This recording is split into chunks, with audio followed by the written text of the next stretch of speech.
Welcome to the Her Story Circle podcast, the podcast that brings you the extraordinary tales of everyday women who are changing the world. I'm your host, Gertrude Mache, and I'd like to acknowledge traditional custodians of the land on which we meet today. I also like to pay my respects to elders, past, present, and emerging. Every week, we dive into the lives, challenges, and triumphs of women from all four corners of the globe. We're here to inspire, enlighten, and connect, sharing stories that uplift and empower. So grab a cup of coffee, settle in, and join us as we explore the incredible journeys of women shaping our future. This is Her Story, where every woman's voice matters. Hello, everybody, and welcome back to the Her Story TV and the Her Story podcast. This is Gertrude Mache here in beautiful Melbourne, Australia. And today I am graced with the presence of yet another fascinating woman. Welcome, welcome, welcome to our tribe.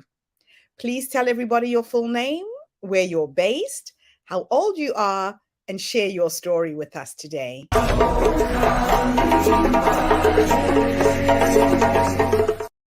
Hi everyone, my name's Sally Ann Twist and I'm based on the Mornington Peninsula in Victoria and I am 49 years of age. So my story, I suppose my first pivotal moment was when my parents divorced when I was 6 years of age. So my brother, my sister and I obviously stayed with my mum and it sort of began from there. So basically, I feel like now that I'm a little bit older and I understand my mother a lot more, I feel like my mother probably wished that she didn't have the burden of children on her shoulders. I think she was a woman that if she had have lived now in this day and age, she probably wouldn't have had children. So basically, after the separation of my father, my mother, I think, was basically trying to find herself. So she was in and out of a lot of toxic relationships. A lot of them were surrounded around drugs. It was mainly the drug marijuana. And the men that were in and out of our household were a lot younger than her. So there were 22-year-old boys basically that were in and out of the house living with us, and it sort of went from there. So she finally found a man that was 26 and she moved us all over to Western Australia when I was in grade 6, sorry. So in that pivotal time of just about to move with all my friends to high school, we were based in Williamstown and we moved all the way over to Western Australia. And that really is when things started to fall apart for myself, my sister and my brother. There was a lot of drugs going on there. They had started a marijuana plantation down south, sort of near Margaret River. And everything sort of just exploded for my brother, my sister and myself. We weren't really seeing our father that much at that time because he was back in Melbourne and he had also then married and was sort of starting a new life with her. So the whole breakdown of what we knew had gone and our mother pretty much had gone, like it was all about partying and things like that. So we were there for probably 2 years and he then obviously had an affair. And mum pretty much had a breakdown, wouldn't get out of bed, wouldn't go to work. And we then had to move everything back to Melbourne, which my brother and my sister and I were very happy about. So we all sort of went back into our lives. We went to the local high school. We plugged back into all our friends that we had from Williamstown before. And things were sort of going okay. And mum sort of became a little bit more stable but I feel again she just had always had this feeling of wanting more for herself, and there were always men involved. So there were more men that came in and out, and the marijuana was a constant in her life. And so that sort of surrounded us for our whole lives.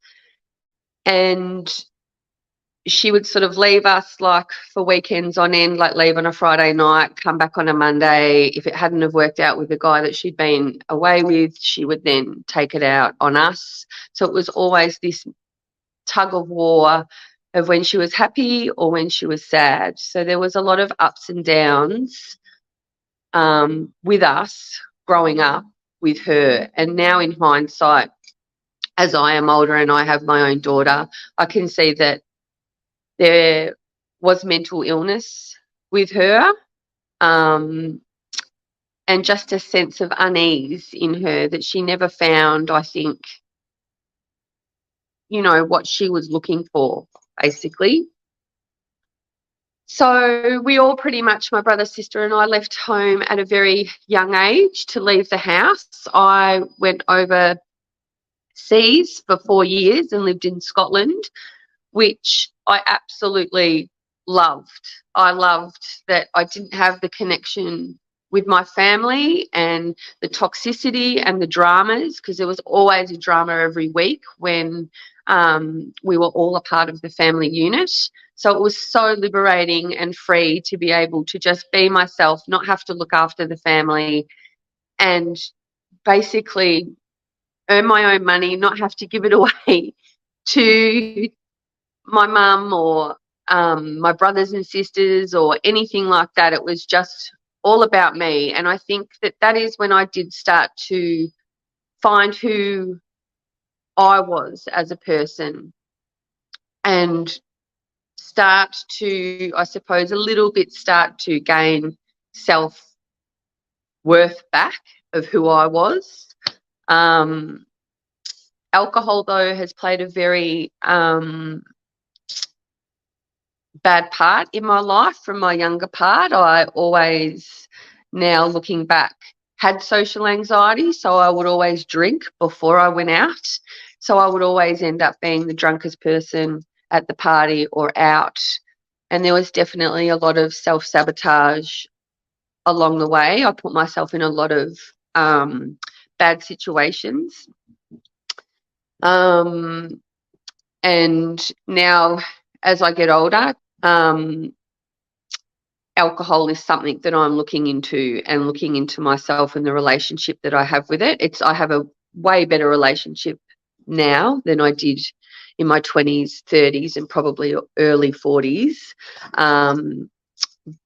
But yeah, that definitely is still a work in progress. I am hoping to completely not drink alcohol. So yeah, as I said, that's a work in progress. Because I do love Pinot Noir.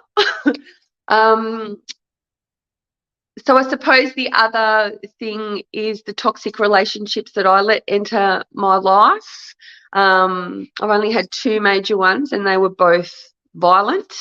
The second one, although violent and toxic, produced my daughter, who is now a beautiful 13-year-old and just thriving and striving, and is so much stronger and so much sure of herself than I ever was at 13. And that makes me really proud and yeah, a little bit sad, I think, sometimes, because I see her milestones of her age as she's grown, and I remember what was happening for me at those age groups or those times. And yeah, I just it's a not hard battle, but it's a to and fro from me when I see maybe how I could have not had so many things to cross in my life if maybe things had have been a lot more stable, I suppose, and maybe not chosen the people in my life that were so toxic and violent. So I have been on my own now for 12 years. So pretty much I split up with Piper's father when she was 6 weeks old. He was strangling me while I was breastfeeding her. And I thought, what the hell am I doing? And something came over me when he was doing that, and I put her down, and this guttural like noise that I have never heard before came out of me. And I just basically said to him, I am a lioness, and if you don't get the F out, I am going to kill you. And he saw something in me, and I felt something in myself, and he left. And that is where the true building of myself has come from, and the strength. And as I move into my 50th year, it truly is something that I am really looking forward to. I feel so strong. I am loving myself like I don't think I ever have before, and have just recently changed jobs. I've been in hospitality for 35 years of my life, and I knew that I needed some more security for me and for my daughter, and also just some calmness for my body. So I was applying for jobs that that knew had that sort of security, and I landed myself a job at Services Australia at Centrelink, and that was 9 months ago, and I cannot tell you, it has changed my life. First of all, I get 3 breaks a day. So 2 cup of tea breaks and 1 lunch break, which I have never had in my whole entire life working in hospitality. And I still get to help people and be with people, but actually, help people that need it. And there's a lot of my friends that sort of like, oh, do you think that you're going to be able to deal with it? But I feel like I am a great person to be around people that are vulnerable or in hardship or struggling, because, it only takes one person in your life to make you believe that you can do things. And after I threw out Piper's father, I got a tattoo on my arm, and it says, "This time too shall pass." And it absolutely is true. Like, I think that also good times pass, and so we need to remember to really cherish and hold on to those really happy and amazing times that we have with the people that nurture us and fill our cups and make us like glow. And I really am learning to move towards those people more and to move away from people that don't. And Maya Angelou had a really good quote. It was about coats in your cupboard, and that if you haven't worn that coat for a long time, it's stopping you from bringing a better coat in.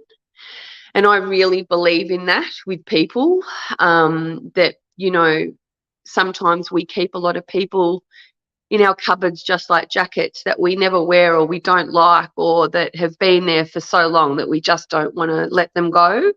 And that is actually stopping us from bringing in people that really do love us and celebrate us with all our chinks and, our idiosyncrasies. Like, I'm quite loud and I laugh, and there's been a lot of people in my life that shush me when I'm out at a restaurant or something like that.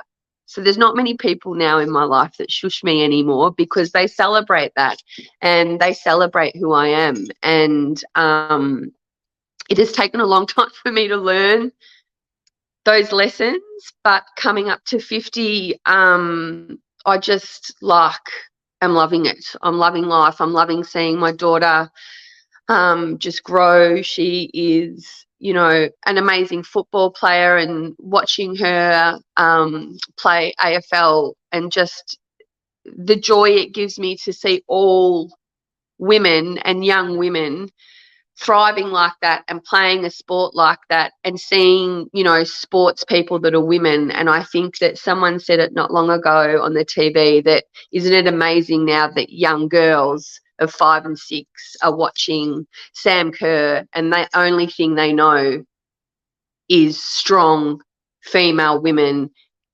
in sports that are on TV. And we didn't have that. And I thought that is so unbelievably true, that finally we've got young little girls watching sport on TV that have always been male dominated that are now being played by women. And that just makes me also so happy and so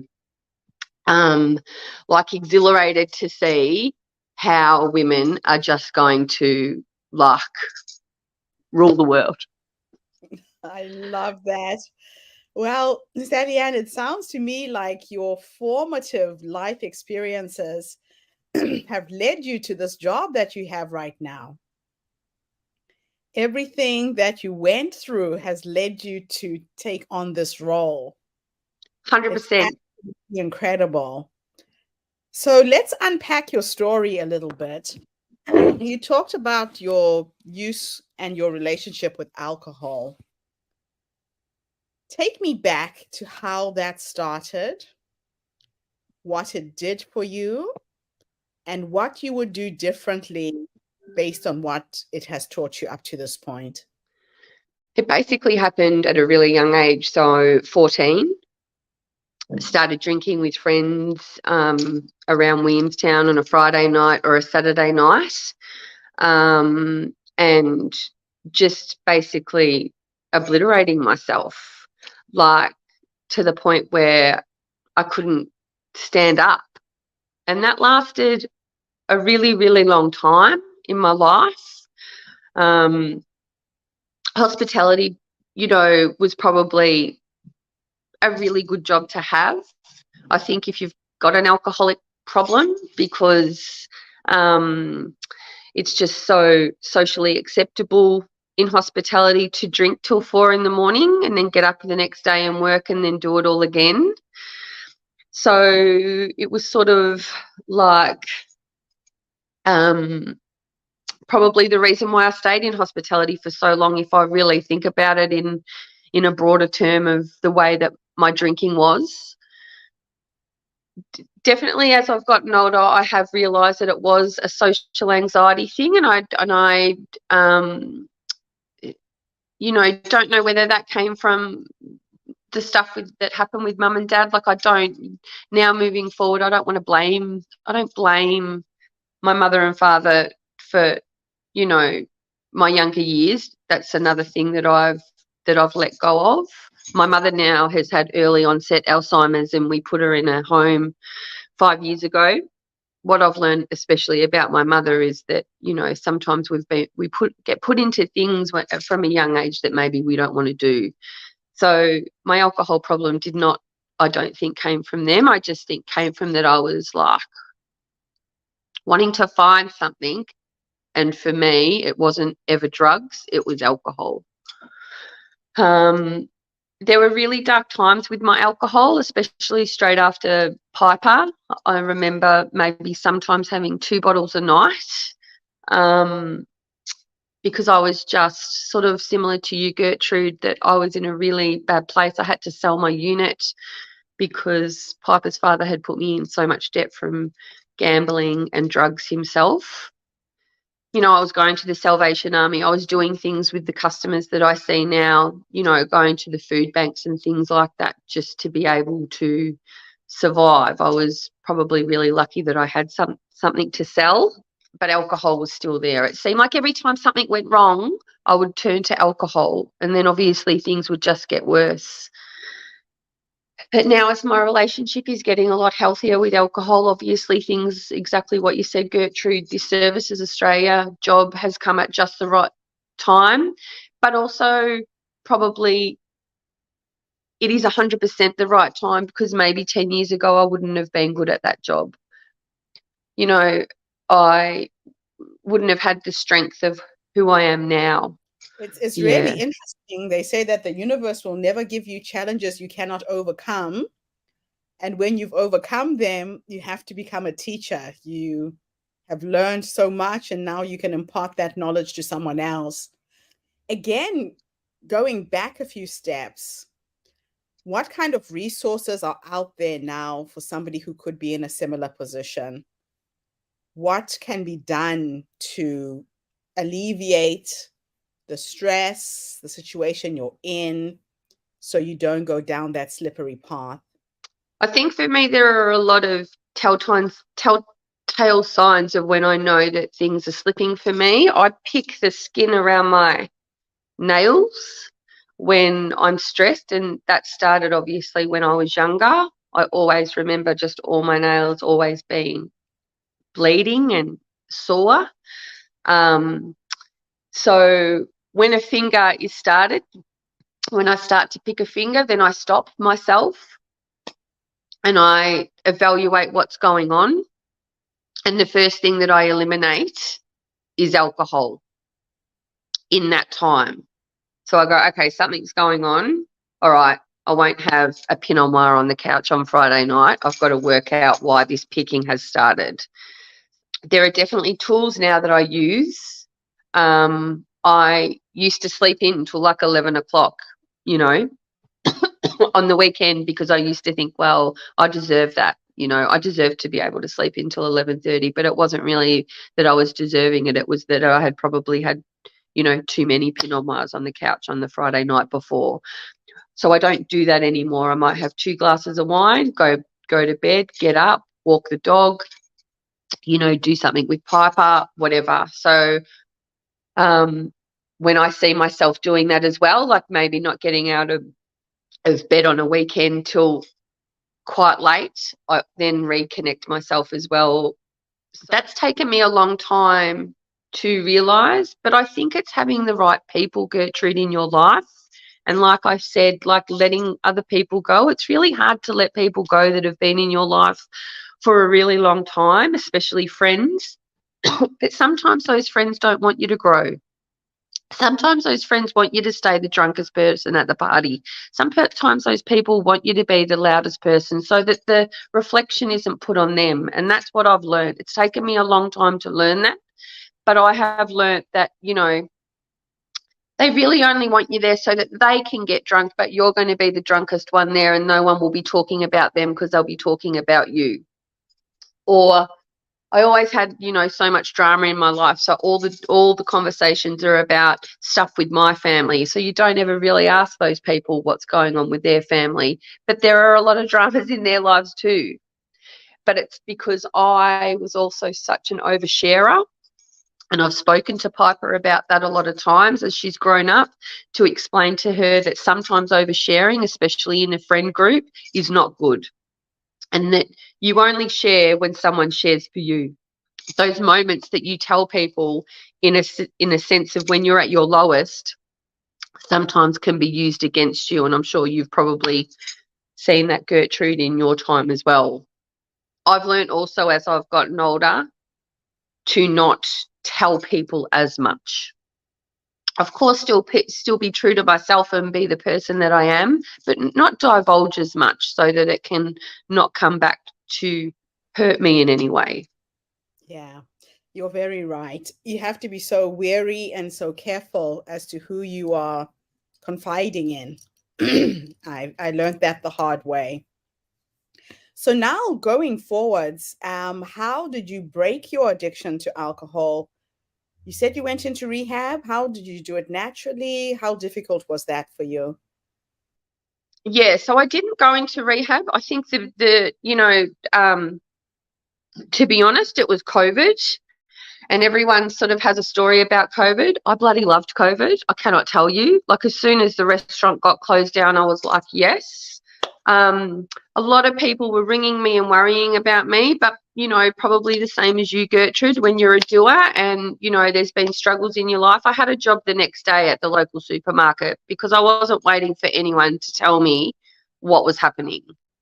So I went and got a job 3 days a week at a supermarket. And on the day of that first COVID shutdown of the restaurant, I made the decision to not drink for the whole 3 months of COVID, which I did.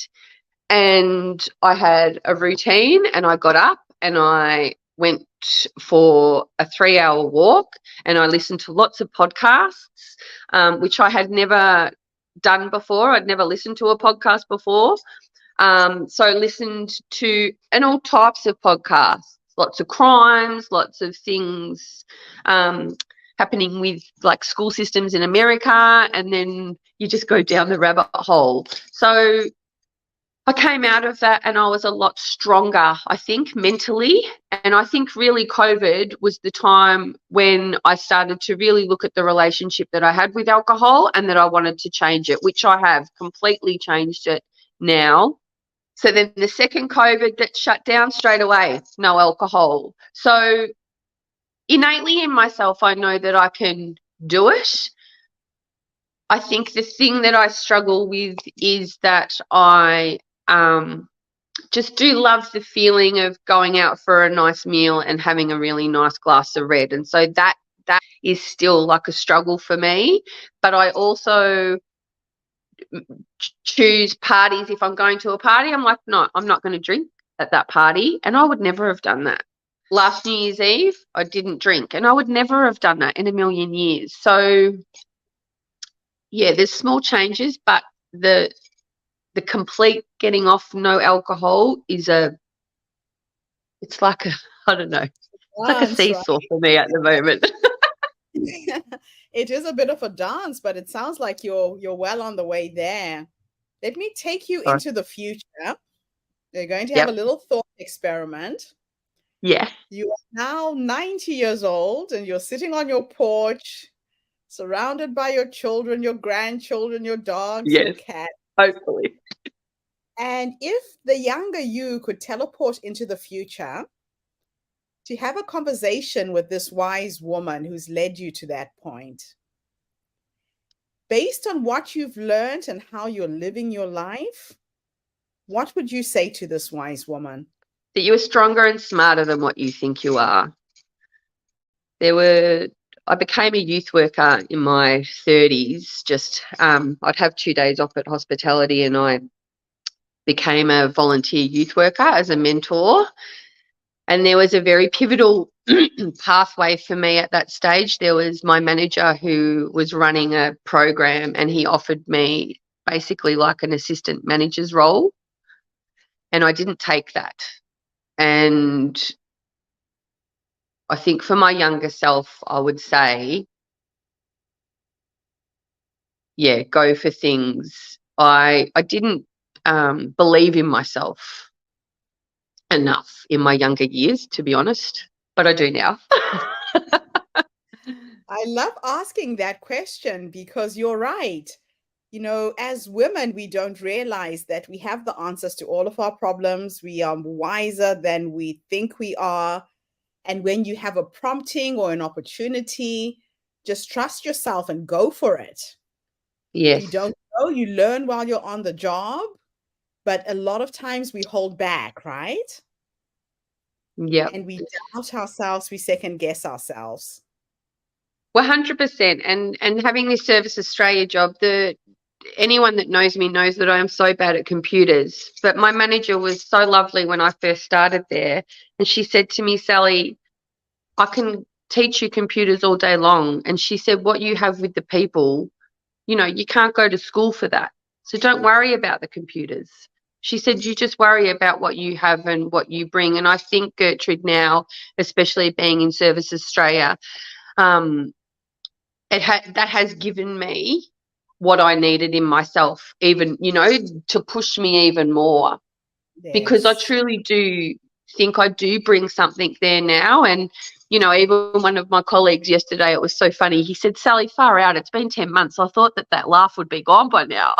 And I was like, no, I love this job. I love it. Like, I love it. I love it. I love, you know, I love the people. I love hearing their stories, and, you know, because that's life, isn't it? And we've all had to use Centrelink at some stage, and that's what I say to people. Like, I tell them my story when, especially women, I've found, Gertrude, and women of a certain age, probably past my years, like, you know, they're so staunch and strong, and they don't want to ask for help. And there's women living in their cars, and they're coming in and they're trying to find jobs. And, you know, I'm trying to give them all the pieces of paper for the free food and everything. And they're crying because they just don't want people to know that they're struggling, because they want to keep this facade up. And I like tell them off. I go, listen, you've worked your whole life. You are a strong woman. Go and get some fresh fruit and vegetables from around the corner, please. But there is something about women, I think, that we just try and push on, you know?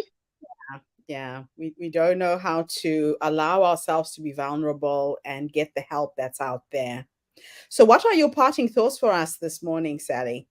This is another little bit of sprinkling of sugar. This has just made me, when you asked me to do this podcast with you, I think it's just another little sprinkle to my path. You know, it's like the yellow brick road. The yellow brick road's there. Yeah, I love that. That is just awesome. Beautiful way to end our podcast. Thank you so much, Sally Ann, for coming online today and gracing us with your presence and your amazing story. And thank you to everybody who's tuned in. The Her Story Circle is attracting some phenomenal women who are not only changing their lives, but the lives of others as well. So tune in again tomorrow when I interview another person. Have a fantastic day, morning, or evening, wherever you are in the world. And thanks again, Sally. I really appreciate this interview. Thank you so much, Gertrude. It's been amazing. Bye for now, everybody. Thank you for tuning into the Her Story Circle podcast. I hope today's story has inspired you to believe in the power of our stories and the difference you can make in the world when you use your voice. I'm Gertrude Mache, and it's been an honor to share this space with you, where voices from all walks of life come together to weave a rich tapestry of diverse perspectives. Don't forget to subscribe, rate, and review our podcast to help us share these stories with more listeners. Follow us on social media by looking for the Her Story Circle podcast for more updates. And join us tomorrow for another episode filled with courage, resilience, and empowerment. Remember, your story matters, and together we're building a stronger, more inclusive world.